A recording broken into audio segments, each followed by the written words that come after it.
So, Xbox has some good news and some bad news. Let's start off with the good news for now. The next Xbox could play every Xbox game ever made.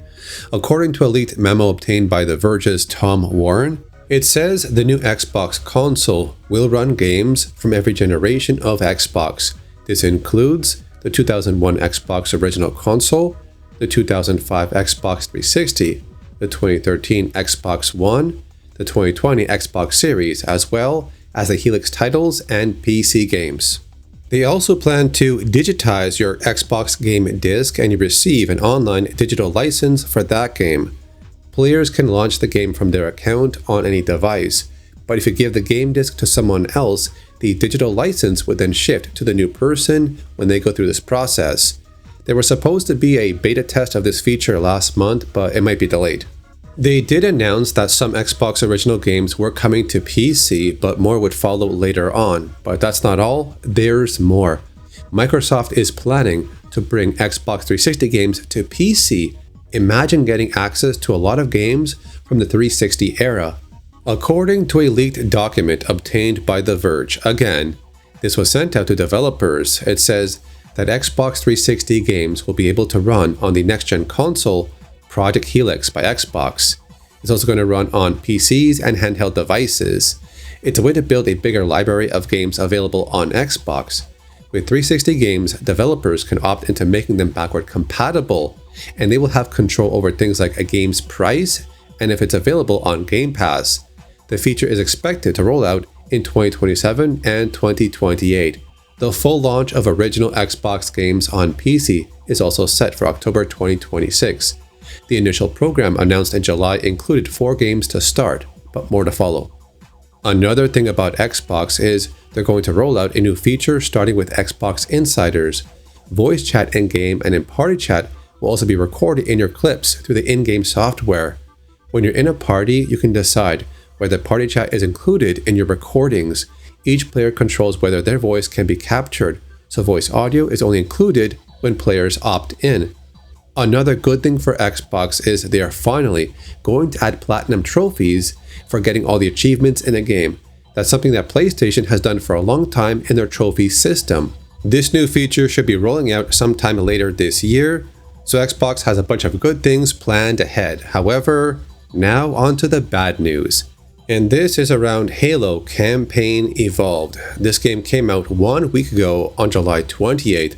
The rating for this game on Steam is sitting at 62%, and the highest player count was around 25,000, and since then it's gone down, and only maintains around 4,000 to 5,000 daily players on Steam. And it gets worse. The sales numbers for Halo Campaign Evolved is pretty shocking. According to Alinea Analytics, the game sold 900,000 copies on Xbox, 452,000 on PlayStation, and only 212,000 on Steam. That's around 1.5 million copies in total. But there could be more because the game was also accessible on Game Pass, but those numbers are not listed yet. Now, in comparison to the ports of Call of Duty Black Ops 1 and Black Ops 2, these simple ports with no changes to visuals or anything really big ended up selling way more than Halo Campaign Evolved did. Black Ops 2 sold 8.2 million copies. Black Ops 1 sold 3 million copies. And remember, these ports are only available on PlayStation. Meanwhile, Halo Campaign Evolved only hit 1.5 million on 3 different platforms, minus the numbers on Game Pass, which are not listed yet.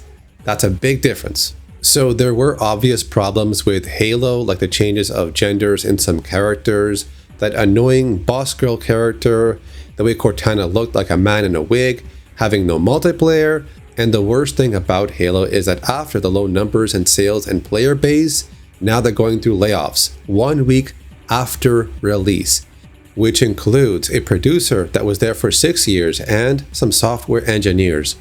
There's an article on IGN that says Halo had problems when it was being made, and this impacted the now cancelled multiplayer project. So a studio by the name of Abstraction was brought on board in 2023 to work on porting the Halo multiplayer from an old engine to work with the new Unreal Engine for the new game. But they were kind of kicked off the team later on. when Halo Studios imposed unrealistic deadlines and expectations on a technically complex project. The dev team had to go through some game code of an old engine and try to make that work on a new engine while adding new features. But because they were not reaching the deadline that Halo Studios wanted, they were kicked out.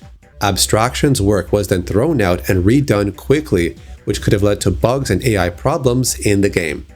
The team was led to believe by leadership that they could port assets into Unreal. Instead, 100% of those assets had to be rebuilt in the engine, which the team didn't account for, and this led to them canceling the Halo multiplayer project. If I was to choose between these games, yeah, I would have gone to Black Ops myself. But are they still going to remaster Halo 2 and Halo 3 after this? Well, that might be a big gamble. That's it for now on this topic. Put your comments below, leave a like on the video, and I'll see you next time.